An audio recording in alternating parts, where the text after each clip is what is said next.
Գերաշնոր Սրբազան հայր, հարգելի գործընկերներ, սիրելի ընկերներ և հյուրեր։ Այսօր նշում ենք հայ իրականության մեջ ամենաերկարակյաց քաղաքական ուժի հայ հեղափոխական դաշնակցության օրը։ 135 տարի առաջ ստեղծված ուժ, որը դարձավ հայության կազմակերպված պայքարի, կամքի, ազգային դիմադրողականության և պետական մտածողության մարմնավորում։ Նվիրումի ու պայքարի մեկ դար ու 35 տարի, բայց նույն տեսլականով, նույն երդումով, հանուն հայի, հանուն պետության։ Դաշնակցության ուղին հեշտ չի եղել։ Օսմանյան սուլթաններից մինչև բոլշևիկյան իշխանություններ, մինչև այսօրվա Հայաստանի վարչախումբ փորձել են թուլացնել, արգելել, վերացնել դաշնակցությունը, բայց կա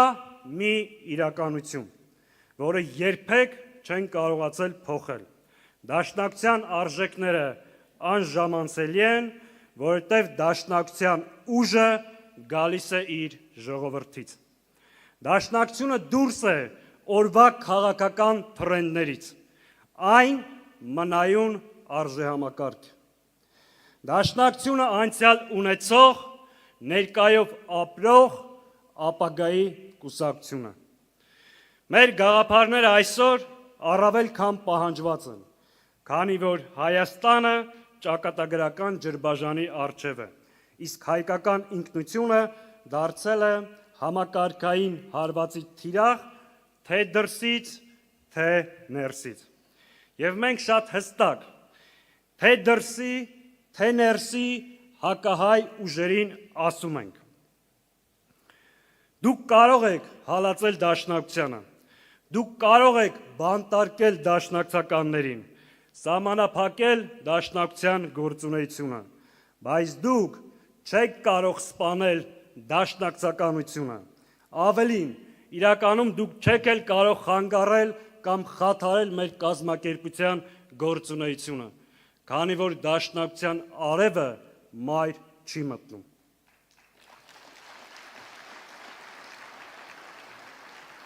Սիրելի հայրենակիցներ, գիտեմ, այստեղ չենք հավաքվել միայն անցյալը արժևորելու, այստեղ ենք առավել շատ ներկայի ու ապագայի մասին խոսելու և լուծումներ առաջարկելու։ Նախ ներկայի մասին։ Բոլորիս համար պարզ է, որ Հայաստանը և հայ ժողովուրդը ապրում է իր պետության պատմության ամենածանր և վճռորոշ ժամանակահատվածներից մեկում։ Ալիևը և Փաշինյանը փորձում են մեզ կանգնեցնել ընտրության առաջ, ինքնասպանություն, թե կապիտուլյացիա։ Այդ զույգը մեզ փորձում է համոզել, որ անկախ Հայաստանը ունենալու համար պետք է առաջնորդվել Ադրբեջանի գծած սահմաններով, թելադրանքով ու պայմաններով։ Մեզ առաջարկողը ոչ թե խաղաղություն է, այլ շարունակական զիջումների դիմաց զինադադար, որտեղ մեր բոլոր ուժի աղբյուրները և վերականգնվելու հնարավորությունները հետևողականորեն ոչնչացվում են։ Մեր անվտանգության համակարգը քանդվում է ոչ թե նորով փոխարինելու, այլ անվտանգության նոր խնդիրներ ստեղծելու դիտավորությամբ։ Մեզ ստիպում են դադարել հավատալ, որ Հայաստանը երբևէ կարող է լինել ուժեղ։ Մեզ ստիպում են նույնիսկ մոռանալ մեր հաղթանակների մասին, վերածննդի մասին և այլևս չերազել դրա ուղղությամբ։ Մեր ինքնության սյուները, եկեղեցի, պատմություն, ազգային խորհրդանիշեր ներկայացնում են որպես անցյալի բեռ, որոնցից պետք է հրաժարվել։ Այդպես էին վերաբերվում նաև Արցախին։ Ահա սա է Նիկոլ Փաշինյանի առաջարկած իրական Հայաստանը, որը փաթեթավորել են 4-րդ հանրապետություն անունով։ Նրանց պատկերացրած նոր Հայաստանի Հանրապետության մոդելը հետևյալն է. պետություն, որը պետք է ունենա Ադրբեջանի պահանջած սահմանադրությունը, պետություն, որը հրաժարվում է իր անցյալից, իր ժառանգությունից, իր ժողովրդի հավաքական իրավունքներից։ Պետություն, որը պետք է ունենա սահմանափակ զինված ուժեր, իր տնտեսությամբ, անվտանգությամբ, ամբողջությամբ կախված լինի Ադրբեջանի եւ Թուրքիայի կամքից։ Եվ այս իշխանությունը պատրաստվում է ժողովրդին օգտագործել որպես գործիք իր այս հրեշավոր ծրագրերը լեգիտիմացնելու համար։ Արտաքին այս պահանջները իշխող վարչախումբը փորձում է դարձնել ներքին առաջարկ։ Թուրքիայի ու Ադրբեջանի բանաձևերն ու պահանջները վաղուց այլևս դարձել են ՔՊ-ի նախընտրական ծրագիր եւ այս կառավարության գործունեության տեսլական։ Սիրելի հայրենակիցներ, սա մարտահրավեր է մեր ողջ ժողովրդին, ողջ քաղաքական դաշտին եւ բոլոր դերակատարներին։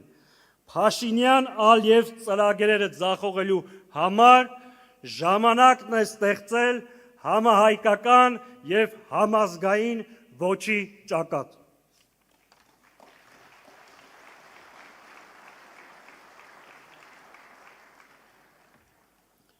Ասել եմ եւ շարունակում եմ պնդել. Հայաստանի անկախության, ինքնիշխանության հիմնական սպառնալիքը անձամբ Նիկոլ Փաշինյանն է։ Նրա հեռացումը կամ վերարտադրության կանխումը ազգային անվտանգության հարց է։ Սիրելի հայրենակիցներ,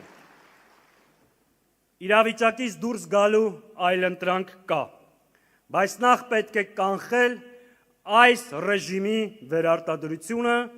ապա սկսել Հայաստանը վերակառուցելու ծրագիր։ Որն է այս ռեժիմի հակահայտ ծրագրի այլընտրանք։ Դաշնակցության առաջարկը հետևյալն է. կառուցել նոր որակի ազգային պետություն, որը կլինի մրցունակ եւ ուժեղ։ Մենք ունենք առաքելություն ուժերը միավորելու, հավատը վերականգնելու եւ ուժեղ Հայաստան կառուցելու։ Հայաստան, որը ապրում է խաղաղության մեջ, բայց եւ պատրաստ է պաշտպանել իրեն։ Հայաստան, որը առաջնորդվում է ազգային շահերով եւ տեր է իր ազգի հավաքական իրավունքներին։ Հայաստան, որը վստահ է իր ուժերին, հպարտ իր պատմությամբ եւ վճռական ապագայի հարցում։ Հայաստան, որի հիմքը արդարությունն է, արժանապատիվ կյանքը եւ ազգային ինքնությունը։ Մեր առաջարկը սկսվում է Հայաստանի ուժեղացումից։ Ուժեղ Հայաստան նշանակում է անվտանգ Հայաստան, ոչ թե գերեզմանային խաղաղություն, այլ զսպման վրա հիմնված անվտանգություն։ Բանակ, որը կարողանա ապահովել անվտանգություն։ Պետություն, որը պարզապես հարկ վճարելու մեխանիզմ չէ, այլ իր ժողովրդի հավաքական իղձերն ու նպատակները սպասարկող համակարգ։ Ուժեղ Հայաստան նշանակում է իր անժամանցելի իրավունքներից չհրաժարվող, Արցախ հավաքական վերադարձի իրավունքը առաջ տանող Հայաստան։ Ուժեղ Հայաստանում չի կարող փակվել Արցախի էջը։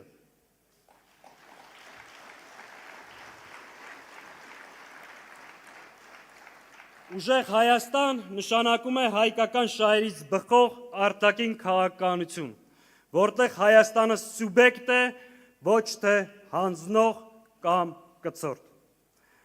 Ուժեղ եւ մրցունակ Հայաստան նշանակում է արդար բարեկեցիկ պետություն,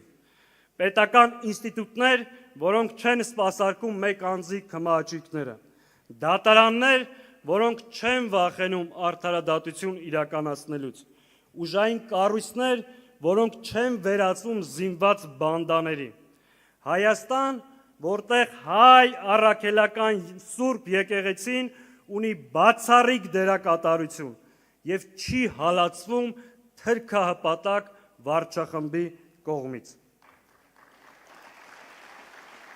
Պետություն, որտեղ սոցիալական արդարությունը առաջնային է եւ հասարակություն, որը իսկապես ազատ է։ Ուժեղ Հայաստան նշանակում է ինքնության պաշտպանություն։ Դաշնակցությունը ասում է, ինքնությունը ուժի աղբյուր է, ոչ թե բեռ։ Մեր առաջարկած այլընտրանքը հստակ է։ Ազգ, որը չի ընդունում պարտությունը որպես դատավճիռ, պետություն, որը չի զիջում իր կենսական շահերը։ Սիրելի հայրենակիցներ, 35 տարի առաջ Դաշնակցությունը վերընձուղվեց հայրենիքում ու կոչ ուղեց իր աշխարհասփյուր ընկերներին դեպի երկիր։ Այդ կոչը դարձավ մի ամբողջ սերնդի նշանաբան ու կարգախոս։ Այսօր մեր հայրենիքը կրկին տագնապի մեջ է։ Ուրեմն Դաշնակցության կոչը նույնն է՝ չհիասթափվել հայրենիքից եւ չլքել այն, ոչ թե հեռանալ, այլ վերադառնալ, ոչ թե համակերպվել, այլ պայքարել, ոչ թե հազդվել, այլ փոխել եւ թերթել այս ամոթի խայտառակ էջը եւ ստեղծել կենսունակ ու ուժեղ Հայաստան։ Խոսքս ուղղում եմ իմ դաշնակցական ընկերներին։ Նախ շնորհակալություն յուրաքանչյուր դաշնակցականի իր արժանապատիվ կեցվածքի, իր պայքարի, իր անմնացորդ նվիրումի համար։ Սկսած մեր երիտասարդական միությունից, ուսանողական միությունից, մինչև տարածքային կազմակերպություններ։ Շնորհակալ եմ մեր աշխարհասփյուր կառույցին մշտապես հայրենիքի եւ մեր կողքին լինելու համար։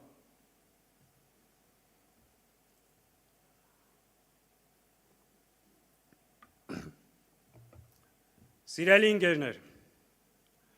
վերջին տարիներին մենք դժվար օրեր ենք ապրել։ Մեծ կորուստներ ենք ունեցել։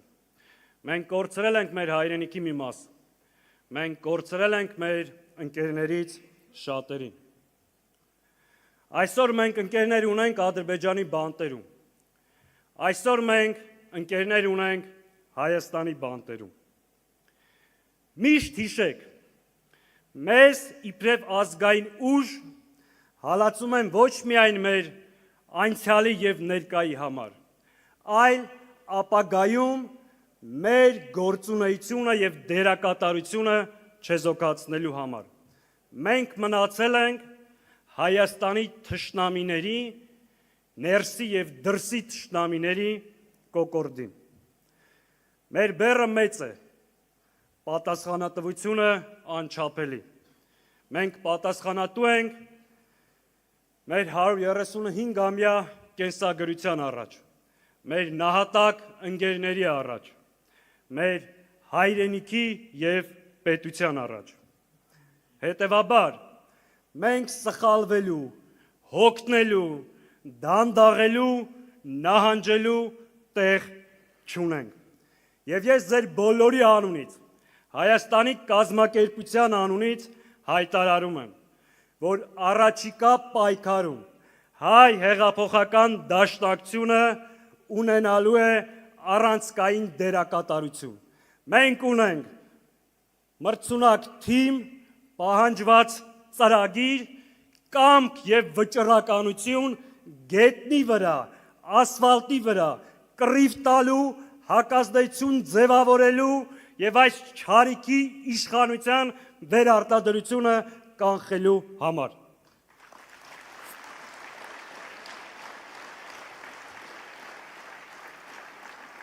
Սիրելի հայրենակիցներ, Հայաստանը փոքր է տարածքով, բայց մեծ է առաքելությամբ։ Մենք ապացուցելու ենք, որ Հայաստանը չի ծնկել, չի հանձնվել եւ չի հանձնվելու։ Սա է դաշնակցության խոսքը, սա է դաշնակցության դիրքորոշումը, սա է Հայաստանի ճանապարհը դեպի ապագա, հանուն հայի, հանուն պետության։ Շնորհակալ եմ։